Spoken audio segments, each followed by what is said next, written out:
भीख मांगती उस लड़की को देखकर सबने अपनी आंखें फेर ली थीं। लेकिन तभी एक लड़का उसके पास आया और उसने कहा, मैं तुम्हें खाना दूंगा, पर मेरे साथ चलना होगा। यह सुनते ही लोगों के पैरों तले जमीन खिसक गई। हर कोई वही सोच रहा था जो अक्सर गरीबों के साथ होता है, मजबूरी का सौदा और गरीबी का खेल। लेकिन इसके बाद उस लड़की के साथ जो हुआ, उसे सुनकर आपके रोंगटे खड़े हो जाएंगे। लेकिन उससे पहले इस वीडियो को लाइक करें और चैनल को सब्सक्राइब कर दें। पटना जंक्शन की भीड़ भाड़ भरी जगह पर, जहां रिक्शों की आवाजें और चाय वालों की पुकार गूंजती रहती थी, एक कोना ऐसा था जहां जिंदगी की सबसे कड़वी सच्चाई दिखाई देती थी।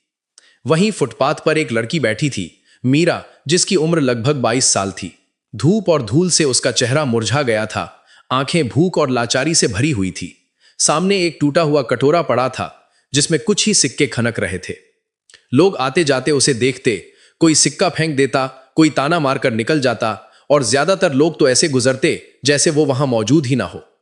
मीरा हर राहगीर से उम्मीद करती, लेकिन हर बार उसकी उम्मीदें बुझ जाती। उसी भीड़ में एक चमचमाती कार आकर रुकी। दरवाजा खुला और एक युवक उतरा, सिद्धार्थ, उम्र करीब 25 साल। उसके चेहरे पर एक अजीब सी गंभीरता और आंखों में एक अलग चमक थी। उसकी चाल में आत्मविश्वास था। भीड़ ठिठक गई। सबको लगा कि अब वही होगा जो अक्सर होता है, पैसा और मजबूरी का सौदा। लेकिन सिद्धार्थ सीधे मीरा की ओर बढ़ा।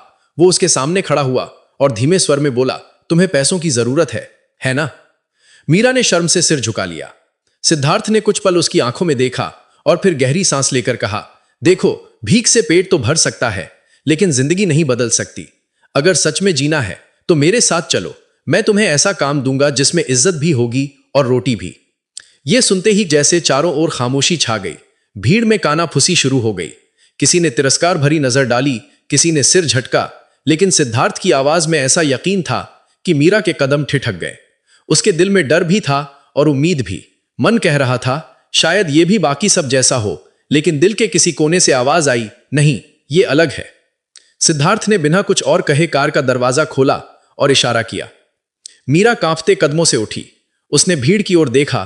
किसी की आंखों में दया थी, किसी की आंखों में शक, लेकिन उसे लग रहा था कि यह पल उसकी किस्मत का फैसला करने वाला है। वो कार में बैठ गई। भीड़ वहीं खड़ी रह गई, हर कोई सोच में डूबा हुआ। गाड़ी धीरे धीरे पटना जंक्शन से दूर निकलने लगी। बाहर ट्रैफिक का शोर था, लेकिन कार के भीतर गहरी खामोशी। मीरा खिड़की से बाहर देख रही थी और उसका दिल जोर जोर से धड़क रहा था। उसे समझ नहीं आ रहा था कि उसने सही कदम उठाया है या कोई बड़ी गलती कर दी है। सिद्धार्थ स्टीयरिंग थामे चुपचाप गाड़ी चला रहा था। करीब आधे घंटे बाद गाड़ी एक साधारण से मोहल्ले में रुकी। एक छोटे से मकान के बाहर खड़े होकर सिद्धार्थ बोला, डरने की जरूरत नहीं मीरा, ये मेरा घर और मेरा काम है। आज से तुम्हारी जिंदगी यहीं से बदलेगी। मीरा ने हैरानी से उसकी ओर देखा। डर अब भी था, लेकिन साथ ही उम्मीद की एक छोटी सी लौ जल उठी थी। साधारण से मकान का दरवाजा खोलते ही मीरा की आंखें चौंधिया गईं। अंदर का नजारा बिल्कुल अलग था। एक तरफ बड़े बड़े स्टील के टिफिन करीने से सजे थे, दूसरी ओर गैस स्टोव पर सब्जियों की खुशबू फैल रही थी।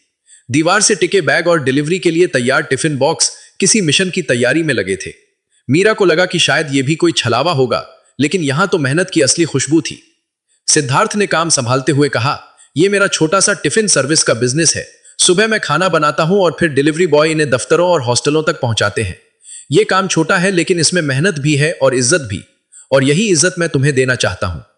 मीरा ने धीरे से पूछा, लेकिन मैं क्या कर पाऊंगी? मुझे तो कुछ आता ही नहीं। सिद्धार्थ ने उसकी ओर देखा और ठहर कर बोला, काम सीखने से आता है। शुरुआत में तुम बस बर्तन धोना और साफ सफाई करना सीखो। धीरे धीरे सब्जी काटोगी, आटा गूंथोगी और एक दिन टिफिन बनाना भी आ जाएगा। सवाल यह नहीं है कि तुम्हें आता है या नहीं, सवाल यह है कि तुम्हारे अंदर मेहनत करने का हौसला है या नहीं। मीरा का गला भर आया। उसने सिर झुका लिया और कहा, मैं कोशिश करूंगी। धीरे धीरे मीरा की जिंदगी बदलने लगी।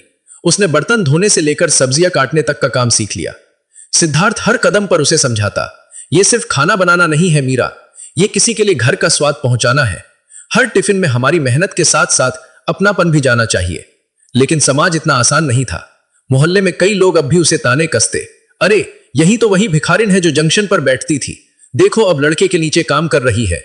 ये बातें मीरा के दिल को चीर देती। कई बार उसका मन होता कि सब छोड़कर भाग जाए, लेकिन हर बार सिद्धार्थ के शब्द उसे थाम लेते।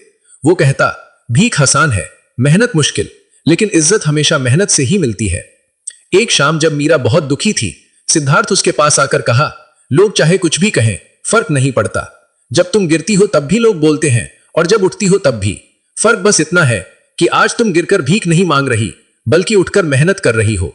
याद रखना, आज जो लोग तुम्हारा मजाक उड़ा रहे हैं, कल तुम्हारी मिसाल देंगे। ये शब्द जैसे मरहम बनकर मीरा के दिल पर लगे। उस रात उसने तय किया कि अब चाहे कितने भी ताने मिले, वो हार नहीं मानेगी।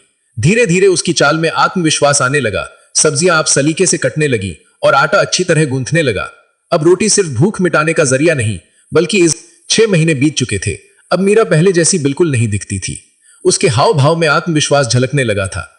टिफिन सर्विस में उसकी भूमिका सिर्फ मददगार की नहीं रही। वो काम बांटती, नए हेल्परों को सिखाती और कस्टमर से बात भी करती। एक दिन एक मशहूर अखबार में उनके बारे में लेख छपा, फुटपाथ से टिफिन साम्राज्य तक, मीरा और सिद्धार्थ की मिसाल। यह खबर पूरे पटना में फैल गई। लोग अब उन्हें तिरस्कार की नजर से नहीं, बल्कि सम्मान की नजर से देखने लगे। एक शाम काम खत्म होने के बाद मीरा चुपचाप सिद्धार्थ के पास बैठ गई और बोली, सिद्धार्थ जी, अगर आप उस दिन मुझे जंक्शन से ना उठाते तो मैं आज भी वहीं भीख मांग रही होती।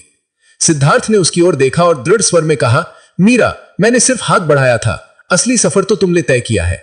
अगर तुम्हारे अंदर हिम्मत ना होती तो मेरी मदद भी बेकार जाती। मीरा की आंखें नम हो गईं। उसने कांपते स्वर में कहा, अब यह कारोबार सिर्फ आपका नहीं, मेरा भी है, और मैं वादा करती हूं इसे इतना बड़ा बनाऊंगी कि कोई भूखा ना सोए। कुछ ही महीनों बाद उन्होंने अपने टिफिन सर्विस को आधिकारिक नाम दिया, अपना घर टिफिन सर्विस। शहर के टाउन हॉल में एक खास कार्यक्रम था जिसमें समाज में मिसाल कायम करने वाले लोगों को सम्मानित किया जा रहा था। घोषक की आवाज गूंजी, कृपया स्वागत कीजिए मीरा और सिद्धार्थ का। तालियों की गड़गड़ाहट से हॉल गूंज उठा। मीरा का दिल तेजी से धड़क रहा था। कभी वो पटना जंक्शन पर भीख मांगती थी और आज उसी शहर में उसे सम्मान मिल रहा था।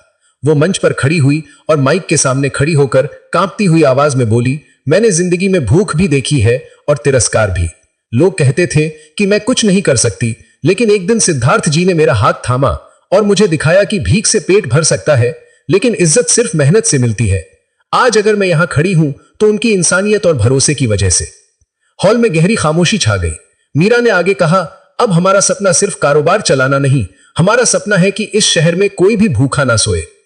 अपना घर टिफिन सर्विस अब सिर्फ खाना नहीं पहुंचाती, बल्कि उम्मीद भी पहुंचाती है। तालियों की गड़गड़ाहट से हॉल गूंज उठा। सिद्धार्थ भी मंच पर आया और बोला, अगर किसी इंसान को मौका दिया जाए तो वो चमत्कार कर सकता है।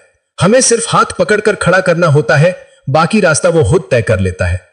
कार्यक्रम के अंत में जब दोनों मंच से उतरे तो मीरा ने सिद्धार्थ से फुसफुसा कर कहा, सिद्धार्थ जी, आज मुझे लग रहा है कि मैं सचमुच जी रही हूं। अब मेरा नाम सिर्फ भिखारिन नहीं, बल्कि मेहनत करने वाली इंसान है। सिद्धार्थ ने हल्की मुस्कान के साथ उसकी ओर देखा और बोला, हां मीरा, अब तुम्हारी पहचान मेहनत और इंसानियत है। यही सबसे बड़ी जीत है।